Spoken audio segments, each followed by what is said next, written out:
तो आज हम लोग देखेंगे जैसे कक्षा 12 का जो हिंदी का न्यू सिलेबस है, क्या क्या पढ़ना है और क्या क्या छोड़ना है और कितना नंबर का आएगा ये एग्ज़ाम में। आप एग्ज़ाम में कितने नंबर पूछा जाएगा, इसके बारे में हम जानते हैं। तो ये मतलब ये जो एकदम स्पष्ट बता दिया क्या क्या पढ़ना है आपको। तो जैसे पहला में आपको ऐसे स्पष्ट दे दिया है कि हिंदी गद्य में क्या पढ़ना है, और ये सब लाइन बाय लाइन बताएंगे और बताएंगे कि ये PDF इसका कहाँ मिलेगा, कहाँ से डाउनलोड करना होगा आपको। जैसे आपको इसमें क्या क्या पढ़ना है, ज़्यादा नहीं पढ़ना है। इसमें 30% ऑफ भी किया गया है हिंदी में, ठीक है। तो मैं बता देता हूँ कि आपको क्या क्या पढ़ना है। जैसे हिंदी गद्य में जैसे पहला आप देख सकते हैं, हिंदी गद्य में आपको ये शुक्ल युग, जैसे शुक्ल युग ये सब है, ये सब आपको पढ़ना है। और जैसे आप इसको देख सकते हैं क्या क्या शुक्लोत्तर युग, हिंदी गद्य, इतना सब जैसे मैं हेडिंग मारते जा रहा हूँ, ये सब आपको पढ़ना है, ठीक है। और इसके अलावा कुछ नहीं पढ़ना है आपको। आपको बुक कॉपी में दिया हुआ है, चाहे बुक में दिया होगा, तो आपको ये इतना ही पढ़ना है। जैसे हिंदी काव्य साहित्य से आपको आधुनिक काल, भारतीय हिंदी युग, द्विवेदी युग, प्रगतिवाद युग, यही पढ़ना है आपको और कुछ नहीं पढ़ना है। ये तो आपको पता होगा, हिंदी पाठ्यक्रम तो पता होगा कि गद्यांश में से प्रश्न आता है और पद्यांश में से प्रश्न आता है, 10 नंबर का आता है, उसमें छाँट कर लिखना होता है। और जीवन परिचय 80 वर्ड में आपको लिखना होता है, ये तो आपको पता होगा कि जैसे ये पद्यांश और गद्यांश और पद्यांश में ये आता है, आपको प्रश्न पता होगा, 5 प्रश्न आता है।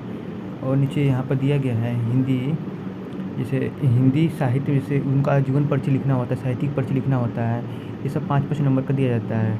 और उसमें एक रचना भी लिखना होता है, 80 वर्ड में लिखना होता है, इससे 80 वर्ड से कम नहीं लिखना है आपको, ठीक है। इसमें स्पष्ट बता दिया गया है।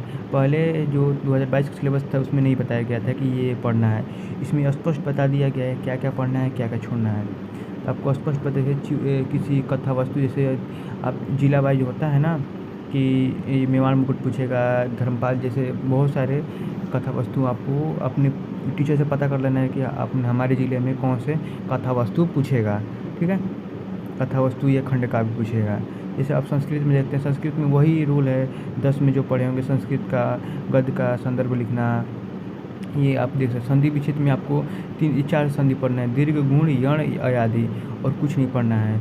और संधि विच्छेद तो आपको पढ़ना ही पढ़ना ही है, ये लास्ट में दिया गया है यहाँ पर संधि विच्छेद।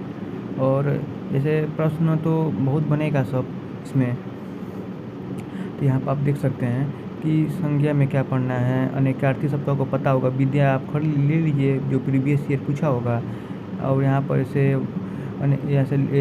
वाक्यों का त्रुटि में क्या क्या पढ़ना है, से रस में क्या क्या पढ़ना है आपको, रस में शब्दालंकार में क्या क्या पढ़ना है, अर्थालंकार में क्या क्या पढ़ना है, ये सब आपको पता रहेगा तो आप आराम से, ये सब बस सिलेबस पता रहेगा तो आप आराम से इतना ही पढ़ना है, इसे बाहर से नहीं पूछेगा।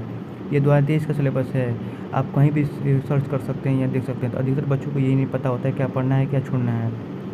जैसे हम लोग भी गलती किए थे, पहले हम लोग भी पढ़े थे तो बस उसको पता नहीं था, जब पढ़ते जाओ। अब पता नहीं क्या पूछेगा, यहाँ पर स्पष्ट बता दिया गया है कि शॉर्ट में ये सब पूछा जाएगा, इतने आपको पढ़ना है, इसी में से पूछा जाएगा, कोई बाहर से नहीं पूछा जाएगा। तो आपको जो मैं बता रहा हूँ यही तैयारी करना है, बाहर से कुछ नहीं तैयारी करना है। और आपको ऐसे आवेदन पत्र, जो पत्र लेखन होता है, इसमें से बता भी दिया गया है कि बैंक से पूछेगा और नगर की सफाई से पूछेगा, ये आपको स्पष्ट बता दिया गया है। और निबंध में क्या पूछेगा ये आपको स्पष्ट बता दिया गया है, क्या क्या पूछेगा, जनसंख्या नियंत्रण के बारे में।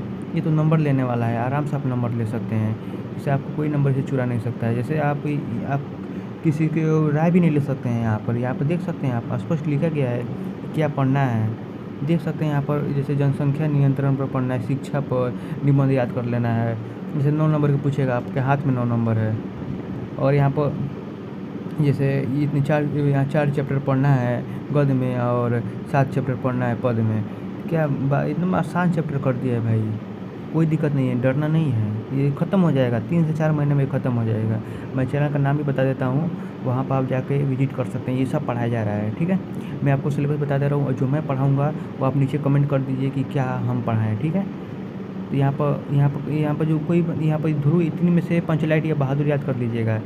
3 में से 2 पूछे, मतलब 2 आएगा तो 1 लिखना होगा आपको, ठीक है। साहित्य में से पूछता है, तो यहाँ पर आपको अपने पूछ लेना है जिले वाइज में, आपके ज़िले में कौन कौन से क्या पूछा जाएगा, यहाँ पे दे दिया है। देखिए आप अपने क्लास टीचर से संपर्क कर लेना है, हिंदी के जो टीचर होंगे उनसे संपर्क कर लेना है कि हमको क्या क्या पढ़ना है, ठीक है।